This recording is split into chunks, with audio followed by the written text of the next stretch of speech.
Today's video is sponsored by Stamps.com.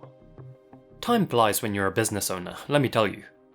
With 2023 already well underway, don't wait any longer to level up your small business and set your year up for success. Get ahead of the competition by using Stamps.com, the online post office dedicated to saving you time, money, and stress. For 25 years, Stamps has been indispensable for over 1 million businesses. Their service allows you to print your own postage and shipping labels in seconds from wherever you do business, meaning you can run your company from your computer, day or night, and cut out all those trips to the post office. And if you do business online, Stamps.com seamlessly connects with every major marketplace and shopping cart, and allows you to schedule pickups through their site's dashboard. My favourite thing about Stamps.com though has to be all of the savings I've made. Postage rates just increased again, but with Stamps.com, you'll get rates that you can't find anywhere else. We're talking up to 84% off USPS and UPS.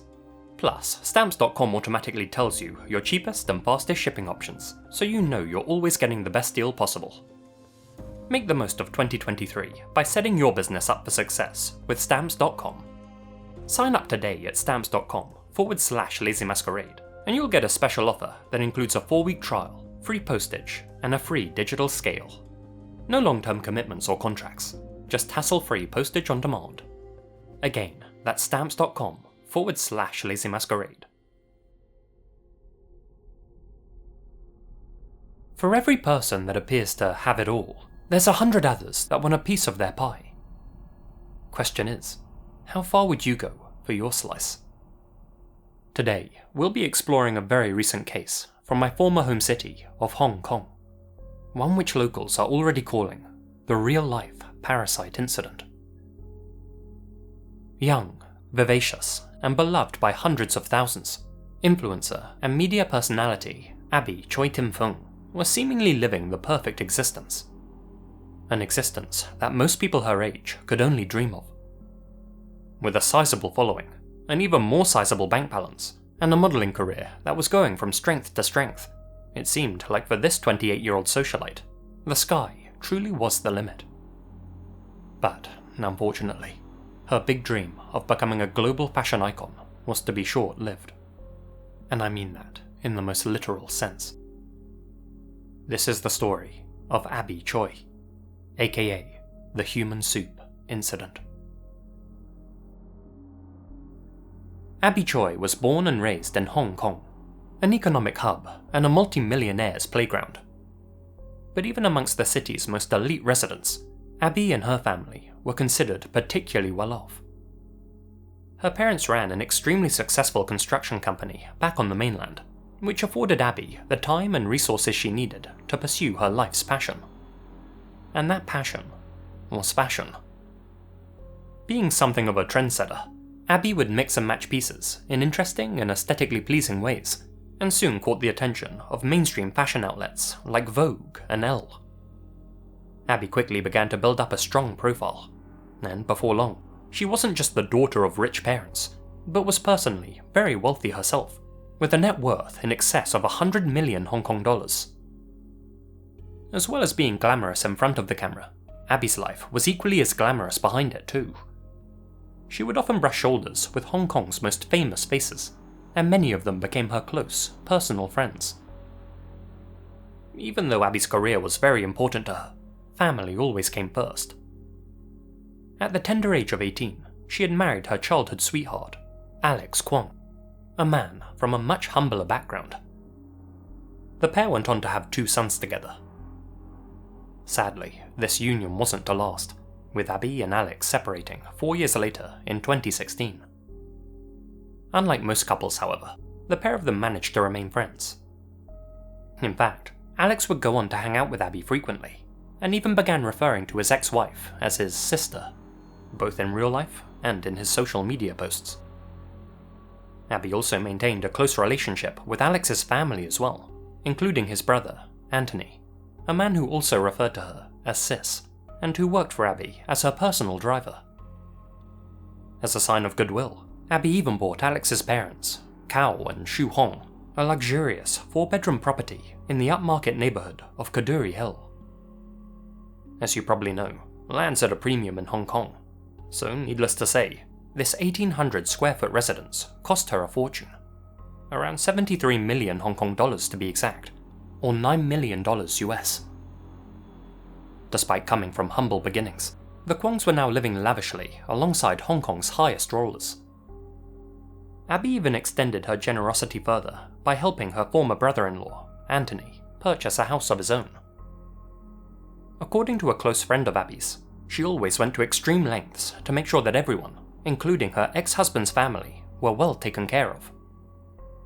Even when Abby remarried and had 2 more children with her new partner, she continued to provide for the Kwong family, and even took them on holidays to exotic locations. The Kwongs would even pop up in Abby's Instagram posts, smiling and laughing alongside their ex-daughter-in-law, sister-in-law, and wife. But behind the scenes, things weren't as hunky-dory as they were being presented.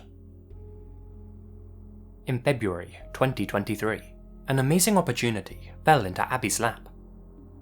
She was offered the chance to model on the front cover of the French publication L'Officiel Monaco. Abby of course leapt at the chance to feature in such a high-profile fashion and lifestyle magazine, and quickly bought a ticket to where the photo shoot was taking place, namely Paris, France. Abby shared this adventure with her followers by uploading videos and pictures to her social media pages, which showed her eating in Michelin star restaurants, appearing at fashion events, and simply admiring the City of Love's fairy tale architecture. But while enjoying all these unforgettable experiences, Abby had no idea that in those very moments, a group of people were quietly and meticulously planning her murder. On February 14th of last month, Abby posted this photo on her Instagram account, along with the caption, "From Hong Kong to the cover of L'Officiel Monaco, my journey as a style icon continues. Grateful for this recognition and the continued support along the way." This Valentine's Day post was the last she would ever make. After the photo shoot, Abby promptly returned to Hong Kong. She was of course eager to get back home and see her kids and husband. But just a few short days after arriving back, Abby suddenly and mysteriously disappeared from the face of the earth. She was reported missing on February 21st after she failed to pick up her children from school. Given how wealthy Abby was, detectives initially believed that she had been captured and that whoever had taken her would soon demand a ransom. After combing through some surveillance footage and questioning witnesses, detectives learned that Abby was last seen in Kowloon, entering her chauffeur-driven car. A car driven by her hired driver and ex-brother-in-law, Anthony Kwong. Investigators immediately went to the Kwong's luxury home in Kadoorie Hill and asked all of them for any information they might have regarding Abby's whereabouts, but all the family members gave them was what sounded like rehearsed responses designed to throw the officers off their track. Suspicious, they asked to take a look at each family member's phone. After following some breadcrumbs and connecting a few dots, detectives were able to track Abby's last known movements to a flat in Lung Mae Tsuen, a scenic seaside village in Tai Po, about 17 miles away from where she was last seen. Kao, Anthony, and Alex's GPS records placed them inside that very same apartment on the day that Abby went missing. On February 24th, the police obtained a warrant to conduct a search of the Tai Po property, and what they found inside was nothing short of nightmare fuel. The main living area inside had been turned into what authorities are calling a kill room. The entire space had been transformed into a splatterproof butcher's workshop. All of the furniture had been removed, and the walls and floors had been covered with plastic and cloth sheets. Abby's pink Hermes handbag was found inside one of the bedrooms, prompting investigators to search every square inch of the house for clues. Meat grinders, chainsaws, a cleaver, and a hammer were found at the scene, as were long, red-splattered raincoats, gloves, and face shields. But the worst discovery was made when they opened the refrigerator. Inside it, they found a pair of human legs. Next to them were several pots of soup containing carrots, green radishes, and some suspicious-looking meat. After being analysed, it was determined that that these were actually pots of human soup. As well as vegetables and broth, they contained a skull, several ribs, and human tissue. Some pieces of flesh inside the pots had been cooked. Some remained uncooked. A DNA test confirmed what everyone suspected. These remains did indeed belong to Abby Choi. A hole found in the back of the skull suggested that she had been struck by a heavy object prior to being chopped up.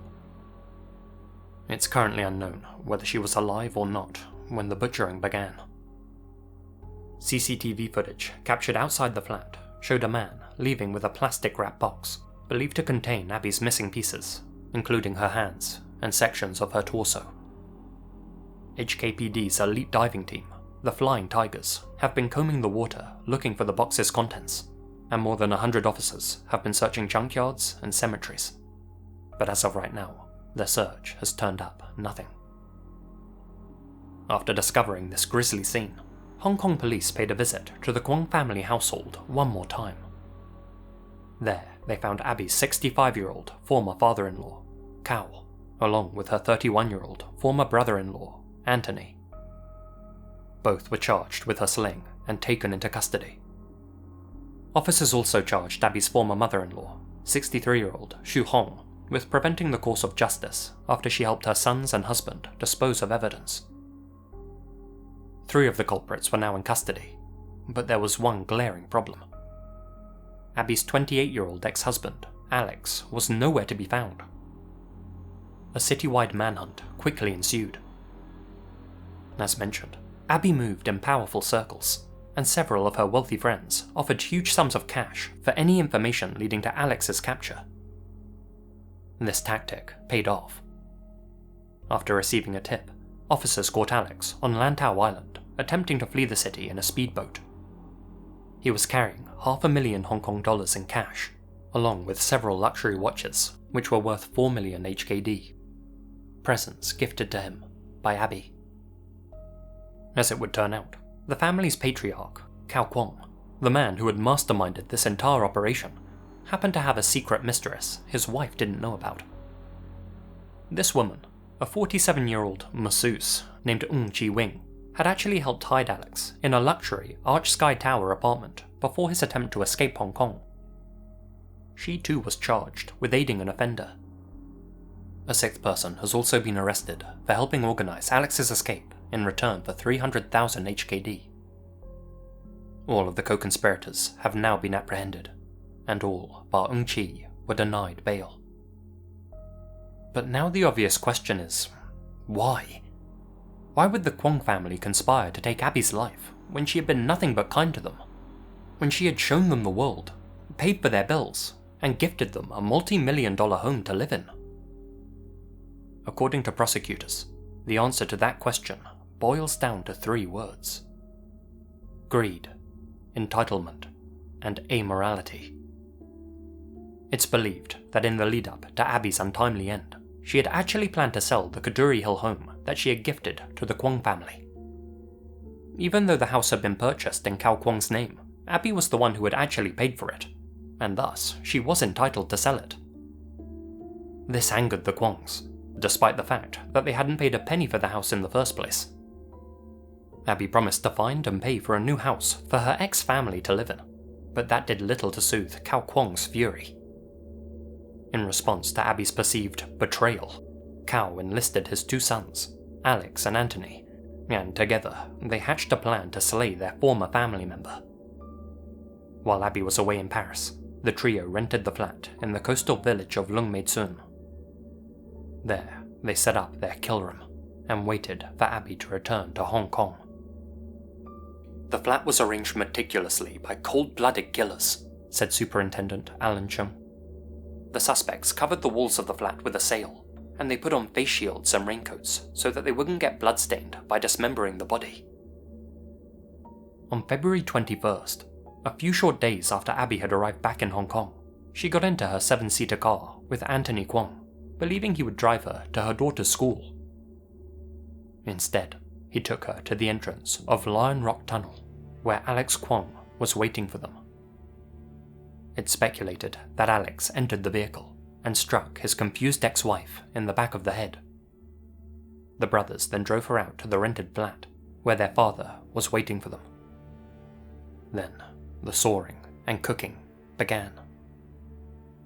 Unfortunately for them, investigators picked up on their scent quickly, and they were able to raid the apartment before they could dispose of Abby's body completely. It seems even before this, the Kwong family had a history of taking things that didn't belong to them. Alex had been wanted since 2015 for his role in a gold scam, through which he had stolen 5 million Hong Kong dollars from numerous young men. His brother Anthony had been sued for not repaying multiple debts, and their father, Cao, a former policeman, had been forced to resign after he was accused of rape. Now it seems they all felt entitled to take Abby's life as well. This still very fresh event has sent shockwaves through Hong Kong and its neighbours. The metropolis experiences very few murders compared to the rest of the world, around 0.3 homicides per 100,000 people. Compare that with, say, the USA's 6.5 per 100,000, and you can see why even ordinary slayings capture everyone's attention there. But this wasn't just an ordinary slaying. The brutality of Abby's case has, for many Hong Kongers, brought back bad memories. Memories like the Hello Kitty murder of 1999, and the rampage of Lam Kor Wan, whom I recently mentioned in this video.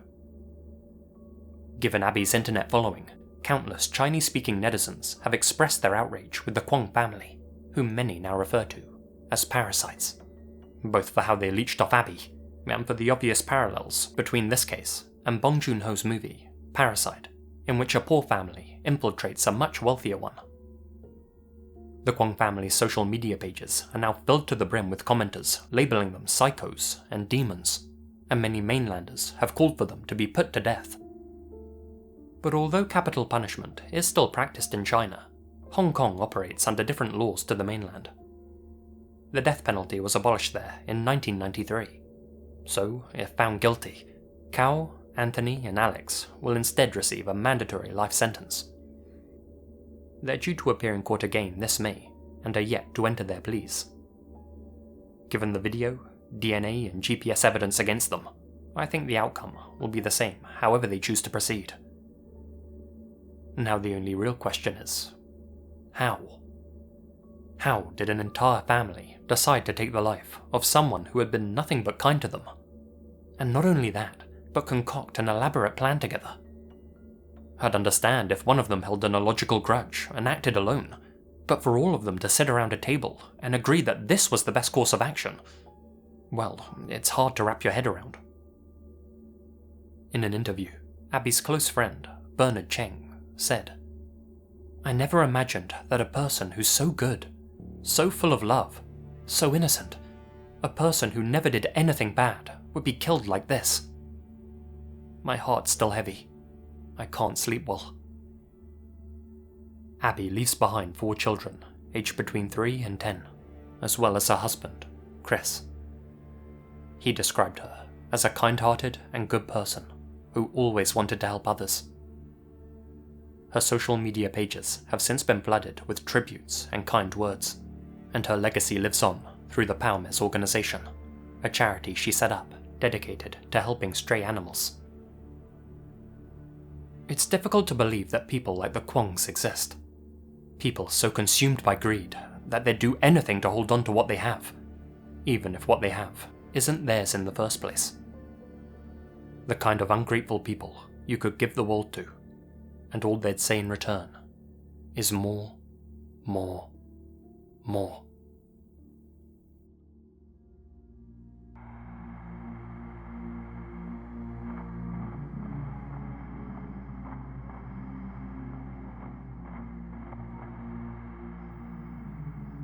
A huge shout out to all of my supporters here on YouTube and over on Patreon, especially my biggest supporters: TheOnlyDorita, TnSMOM, Xane, Taylor&Monica Gruenke, Philip Westre, Peter Lulgjuraj, Monica Mendoza, Mrs. YVONNE RANKIN, Leonardo Martinez, Ian Biluck, Hamish, Gina Valera, Connor Louthan, Colin Monsma, Chief Kochuake, Brad Hammer 33, Azrael Warakai, Asia Mina, Alex Greensall, SonicLeonNarcotic, PeytonTrolling, Itai Alon, Nefus 1988, and Lydia Ciummo. Thank you guys so much for your continued support.